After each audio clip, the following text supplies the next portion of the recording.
Welcome to Traveler's Tales. I am your host, Greg Alonzo. Today I will be your guide through history as we take a look at the Pyrrhic War. Before we begin, just a quick reminder that we post new videos every Tuesday and Friday. Don't forget to hit the little bell icon to be notified each time we post new videos. Moving right along, mythology tells us one thing, while archaeology tells us another. The Pyrrhic War was largely fought between the Roman Republic and Pyrrhus, the king of Epirus. Rome was at war with the Greek city of Tarentum, which is located in southern Italy.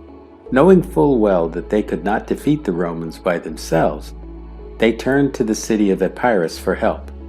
Let's take a look back at what were the principal causes for this war between Rome and Tarentum. In 290 before the Common Era, at the end of the three Samnite Wars, Rome had established her hegemony over parts of central and southern Italy. To the south of the Roman sphere of influence, there were a few city-states founded by Greek settlers. These included Calabria, Basilicata, Bruttium, Lucania, and Tarentum. The latter was the largest and most powerful of these city-states. The Tarentines were the first to launch an assault. They attacked a Roman fleet off their coast. This resulted in Rome declaring war. What caused the Tarentines to make such a bold attack on the Republic? Historical accounts vary as to what set off the war. However, it is believed that the Tarentines felt threatened by the steady encroachment of the Romans into southern Italy. Modern historians concur. This is because Rome had raised their siege on the neighboring city of Thurii and brought them into the sphere of the Republic. This caused great concern for Tarentum, as they saw themselves as the next victims on Rome's conquest of the Italian peninsula. After the attack on their ships, the Romans sent envoys to demand return of their prisoners and the people of Thurii restoration of their plundered property, as well as surrender of the perpetrators. The Tarentines mocked the way the Romans spoke Greek and their Roman togas. One man relieved himself and soiled the clothing of the chief envoy. The leaders of Tarentum did not apologize for the insult, nor did they agree to make full compensation. Backed into a corner by such an insult, Rome declared war on Tarentum. Immediately the Tarentines sent envoys to Epirus asking King Pyrrhus for an alliance. Tarentum and its neighboring city-states brought gifts and agreed to certain conditions if the Epirites would ally with them against the Romans. King Pyrrhus now saw a great opportunity in front of him. He then inspired his people to charge ahead for the fight to control the Italian peninsula. A skilled commander with a strong army fortified by war elephants, Pyrrhus enjoyed initial success against the Roman legions. However, though victorious, Pyrrhus also suffered heavy losses in these battles. The big advantage of the Roman legions was twofold. They were always able to call up more men and also to resupply their forces. Ever adaptable, the Romans had developed tactical maneuvers to defeat Pyrrhus's elephant regiments. They knew that it was only a matter of time before the Tarentines would be soundly defeated by the crushing assault of the Roman legions. Once he was worn down by the battles against Rome, Pyrrhus moved his army to Sicily. However, to only run into the Carthaginians.